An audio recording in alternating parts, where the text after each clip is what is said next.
بسم اللہ الرحمن الرحیم۔ السلام علیکم۔ مباحث سر ٹی وی میں آج نبی پاک صلی اللہ علیہ وسلم کے متعدد نکاح کے بارے میں بات کریں گے۔ حضور نبی کریم صلی اللہ علیہ وسلم نے متعدد نکاح کیوں کیے؟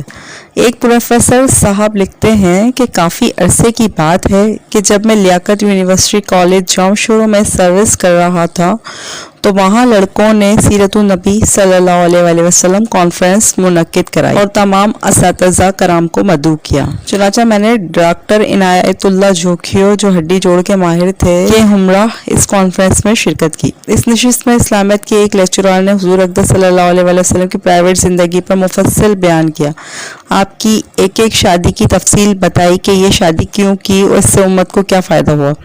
یہ بیان اتنا مؤثر تھا کہ حاضرین مجلس نے اس کو بہت سراہا۔ کانفرنس کے اختتام پر ہم دونوں جب جامشورو سے حیدرآباد بذریعہ کار آ رہے تھے تو ڈاکٹر عنایت اللہ جوکھیو نے عجیب بات کی۔ اس نے کہا کہ آج رات میں دوبارہ مسلمان ہوا ہوں۔ میں نے تفصیل پوچھی تو انہوں نے بتایا 8 سال قبل جب وہ FRCS کے لیے انگلستان گئے تو کراچی سے انگلستان کا سفر کافی لمبا تھا۔ ہوائی جہاز میں ایک ایئر ہوسٹس میرے ساتھ آ کر بیٹھ گئی۔ ایک دوسرے کے حالات سے آگاہی کے بعد اس عورت نے مجھ سے پوچھا تمہارا مذہب کیا ہے؟ میں نے بتایا اسلام۔ ہمارے نبی صلی اللہ علیہ وسلم کا نام پوچھا۔ میں نے کہا حضرت محمد صلی اللہ علیہ وسلم بتایا۔ پھر اس لڑکی نے سوال کیا کہ کیا تم کو معلوم ہے کہ تمہارے نبی نے 11 شادیاں کی تھی؟ میں نے لا علمی کا اظہار کیا تو اس لڑکی نے کہا یہ بات حق اور سچ ہے۔ اس کے بعد اس لڑکی نے حضور صلی اللہ علیہ وسلم کے بارے میں معاذ اللہ نفسانی خواہشات کے غلبے کے علاوہ 2-3 دیگر الزامات لگائے، جس کے سننے کے بعد میرے دل میں نعوذ باللہ حضور اکرم صلی اللہ علیہ وسلم کے بارے میں بدگمانیاں پیدا ہو گئیں۔ جب میں لندن کے ہوائی اڈے پر اترا تو میں مسلمان نہیں تھا۔ 8 سال انگلستان میں قیام کے دوران میں کسی مسلمان کو نہیں ملتا تھا، حتیٰ کہ عید کی نماز تک میں نے ترک کر دی تھی۔ اتوار کو میں گرجوں میں جاتا اور وہاں کے مسلمان مجھے عیسائی کہتے۔ جب میں 8 سال بعد واپس پاکستان آیا تو ہڈی جوڑ کا ماہر بن کر لیاقت میڈیکل کالج میں کام شروع کیا۔ یہاں بھی میری وہی عادت رہی۔ آج رات اس لیکچرر کا بیان سن کر میرا دل صاف ہو گیا اور میں نے پھر سے کلمہ پڑھا۔ غور کیجئے، ایک عورت کے چند کلمات نے مسلمان کو کتنا گمراہ کیا، اور اگر آج ڈاکٹر عنایت اللہ کا یہ بیان نہ سنتا تو پتہ نہیں میرا کیا بنتا۔ اس کی وجہ ہم مسلمانوں کی کم علمی ہے۔ ہم حضور نبی کریم صلی اللہ علیہ وسلم کی زندگی کے متعلق نہ پڑھتے ہیں نہ جاننے کی کوشش کرتے ہیں۔ کئی میٹنگز میں جب کوئی ایسی بات کرتا ہے تو مسلمان کوئی جواب نہیں دیتے، ٹال دیتے ہیں، جس سے اعتراض کرنے والوں کے حوصلے بلند ہو جاتے ہیں۔ اس لیے بہت اہم ہے کہ ہم اس موضوع کا مطالعہ کریں اور موقع پر حقیقت لوگوں کو بتائیں۔ میں ایک دفعہ بہاولپور سے ملتان بذریعہ بس سفر کر رہا تھا کہ ایک آدمی لوگوں کو حضور نبی کریم صلی اللہ علیہ وسلم کی شادیوں کے بارے میں گمراہ کر رہا تھا۔ میں نے اس سے بات شروع کی تو وہ چپ ہو گیا، باقی لوگ بھی ادھر ادھر ہو گئے۔ لوگوں نے حضور نبی کریم صلی اللہ علیہ وسلم کی عزت و ناموس کی خاطر جانیں قربان کی ہیں۔ کیا ہمارے پاس اتنا وقت نہیں کہ ہم اس موضوع کے چیدہ نکات کو یاد کر لیں اور موقع پر لوگوں کو بتائیں؟ اس بات کا احساس مجھے میرے ایک دوست ڈاکٹر نے دلایا جو انگلستان میں ہوتے ہیں اور یہاں ایک جماعت کے ساتھ آئے تھے۔ انگلستان میں ڈاکٹر صاحب کے کافی دوست دوسرے مذاہب سے تعلق رکھتے تھے، وہ ان کو اس موضوع پر صحیح معلومات فراہم کرتے رہتے تھے۔ انہوں نے چیدہ نکات بتائے جو میں پیش خدمت کر رہا ہوں۔ اتوار کے دن ڈاکٹر صاحب اپنے دوستوں کے ذریعے گرجا گھر چلے جاتے ہیں، وہاں اپنا تعارف اور نبی کریم صلی اللہ علیہ وسلم کا تعارف کراتے ہیں۔ عیسائی لوگ خاص کر مستورات آپ کی شادیوں پر اعتراض کرتی ہیں۔ ڈاکٹر صاحب جو جوابات دیتے ہیں وہ مندرجہ ذیل ہیں۔ پہلا جواب، میرے پیارے نبی صلی اللہ علیہ وسلم نے عالم شباب میں 25 سال کی عمر میں ایک سن رسیدہ بیوہ خاتون حضرت خدیجہ رضی اللہ تعالیٰ عنہا سے شادی کی۔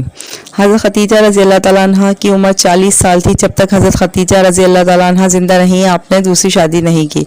50 سال کی عمر تک آپ نے ایک بیوی پر قناعت کیا۔ اگر کسی شخص میں نفسانی خواہشات کا غلبہ ہو تو وہ عالم شباب کے 25 سال ایک بیوہ خاتون کے ساتھ گزارنے پر اکتفا نہیں کرتا۔ حضرت خدیجہ کی وفات کے بعد مختلف وجوہات کی بنا پر آپ صلی اللہ علیہ وسلم نے نکاح کیا۔ پھر اس مجمع سے ڈاکٹر صاحب نے سوال پوچھا کہ یہاں بہت سے نوجوان بیٹھے ہیں، ان میں سے کون جو 40 سال کی بیوہ سے شادی کرے گا؟ سب خاموش رہے۔ ڈاکٹر صاحب نے سب کو بتایا کہ جو 11 شادیاں آپ صلی اللہ علیہ وسلم نے کی ہیں سوائے ایک کے باقی سب بیوگان تھیں۔ یہ سن کر سب حیران ہو گئے۔ پھر مجمع کو بتایا کہ جنگ احد میں 70 صحابی شہید ہوئے، نصف سے زیادہ گھرانے بے آسرا ہو گئے، بیوگان اور یتیموں کا کوئی سہارا نہ رہا۔ اس مسئلے کو حل کرنے کے لیے نبی کریم صلی اللہ علیہ وسلم نے اپنے صحابہ کو بیوگان سے شادی کرنے کو کہا۔ لوگوں کو ترغیب دینے کے لیے آپ صلی اللہ علیہ وسلم نے حضرت سودا رضی اللہ تعالیٰ عنہا، حضرت ام سلمہ رضی اللہ تعالیٰ عنہا اور حضرت زینب بنت خزیمہ رضی اللہ تعالیٰ عنہا سے مختلف اوقات میں نکاح کیے۔ آپ کی دیکھا دیکھی صحابہ کرام نے بیوگان سے شادیاں کی، جس کی وجہ سے بے آسرا خواتین کے گھر آباد ہو گئے۔ پانچواں جواب، عربوں میں کثرت ازواج کا رواج تھا۔ دوسری شادی کے ذریعے قبائل کو قریب لانا اسلام کے فروغ کا مقصد آپ صلی اللہ علیہ وسلم کے پیش نظر تھا۔ ڈاکٹر صاحب نے بتایا کہ عربوں میں دستور تھا کہ جو شخص ان کا داماد بن جاتا اس کے خلاف جنگ کرنا اپنی عزت کے خلاف سمجھتے تھے۔ ابو سفیان رضی اللہ تعالیٰ عنہ اسلام لانے سے پہلے حضور صلی اللہ علیہ وسلم کے شدید ترین مخالف تھے، مگر جب ان کی بیٹی ام حبیبہ سے حضور نبی کریم صلی اللہ علیہ وسلم کا نکاح ہوا تو یہ دشمنی کم ہو گئی۔ ہوا یہ کہ ام حبیبہ شروع میں مسلمان ہو کر اپنے مسلمان شوہر کے ساتھ حبشہ ہجرت کر گئیں، وہاں ان کا خاوند نصرانی ہو گیا۔ حضرت ام حبیبہ نے ان سے علیحدگی اختیار کر لی اور بہت مشکلات سے گھر پہنچی۔ حضور صلی اللہ علیہ وسلم نے ان کی دلجوئی فرمائی۔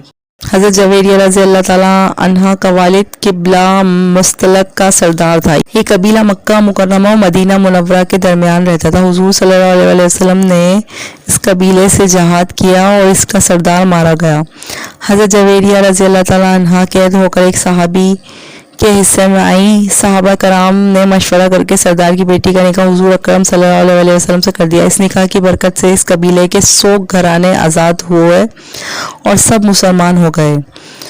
خیبر کی لڑائی میں یہودی سردار کی بیٹی حضرت صفیہ رضی اللہ تعالیٰ عنہ قید ہو کر ایک صحابی کے حصے میں آئیں۔ صحابہ کرام صلی اللہ علیہ وسلم کے مشورے سے ان کا نکاح حضور اکرم صلی اللہ علیہ وسلم سے کر دیا۔ اسی طرح میمونہ رضی اللہ تعالیٰ عنہ سے نکاح کی وجہ سے نجد کے علاقے میں اسلام پھیلا۔ ان شادیوں کا مقصد یہ بھی تھا کہ حضور صلی اللہ علیہ وسلم لوگوں کے قریب آ سکیں یا لوگ حضور صلی اللہ علیہ وسلم کے قریب آ سکیں، اخلاق نبی کا مشاہدہ کر سکیں تاکہ انہیں راہ ہدایت نصیب ہو۔ اور دوسری وجوہات یہ تھیں کہ حضرت ماریہ رضی اللہ تعالیٰ عنہ سے نکاح بھی اسی سلسلے کی کڑی تھا۔ آپ پہلی مسیحی تھیں جن کا تعلق ایک شاہی خاندان سے تھا۔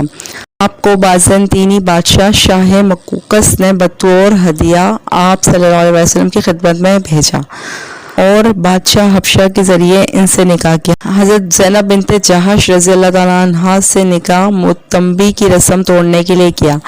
حضور صلی اللہ علیہ وسلم کے متبنی یعنی منہ بولے بیٹے کہلاتے تھے۔ ان کا نکاح حضرت زینب بنت جہش رضی اللہ تعالیٰ عنہ سے ہوا۔ مناسبت نہ ہونے حضرت زید رضی اللہ تعالیٰ عنہ نے انہیں طلاق دے دی تو حضور صلی اللہ علیہ وسلم نے نکاح کر لیا اور ثابت کر دیا کہ متبنی ہرگز بے حقیقی بیٹے کے ذیل میں نہیں آتا۔ اپنا کلام جاری رکھتے ہوئے ڈاکٹر صاحب نے بتایا کہ علوم اسلامیہ کا سرچشمہ قرآن پاک حضور اکرم صلی اللہ علیہ وسلم کی سیرت پاک ہے۔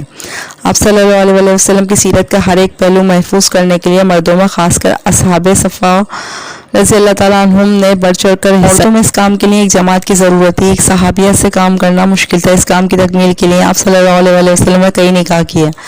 آپ نے حکماً ازواج مطہرات کو ارشاد فرمایا کہ ہر اس بات کو نوٹ کریں جو رات کے اندھیرے میں دیکھیں۔ حضرت عائشہ رضی اللہ تعالیٰ عنہا جو بہت ذہین، زیرک اور فہیم تھی، حضور صلی اللہ علیہ وسلم نے نسوانی احکام و مسائل کے متعلق آپ کو خاص طور پر تعلیم دی۔ حضور اکرم صلی اللہ علیہ وسلم کی وفات کے بعد حضرت عائشہ رضی اللہ تعالیٰ عنہ 48 سال تک زندہ رہیں اور 2210 احادیث آپ رضی اللہ عنہ سے مروی ہیں۔ صحابہ کرام رضی اللہ تعالیٰ اجمعین فرماتے ہیں کہ جب کسی مسئلے میں شک ہوتا تو حضرت عائشہ رضی اللہ تعالیٰ عنہ کو اس کا علم ہوتا۔ اس طرح حضرت ام سلمہ رضی اللہ تعالیٰ عنہ کی روایات کی تعداد 368 ہیں۔ ان حالات سے ظاہر ہوا کہ ازواج مطہرات رضی اللہ تعالیٰ عنہم کے گھر عورتوں کی دینی درسگاہیں تھیں، کیونکہ یہ تعلیم قیامت تک کے لیے تھیں اور ساری دنیا کے لیے تھیں، اور یہ ذرائع ابلاغ محدود تھے، اس لیے کتنا جان فشانی سے یہ کام کیا گیا ہوگا اس کا اندازہ آج نہیں لگایا جا سکتا۔ آخر میں ڈاکٹر صاحب نے بتایا کہ یہ مذکورہ بالا بیان میں گرجے میں لوگوں کو سناتا ہوں اور وہ سنتے ہیں۔ واللہ عالم۔ ویڈیو اچھی لگی ہو تو لائک اور شیئر ضرور کریں اور چینل کو ضرور سبسکرائب کریں۔ شکریہ۔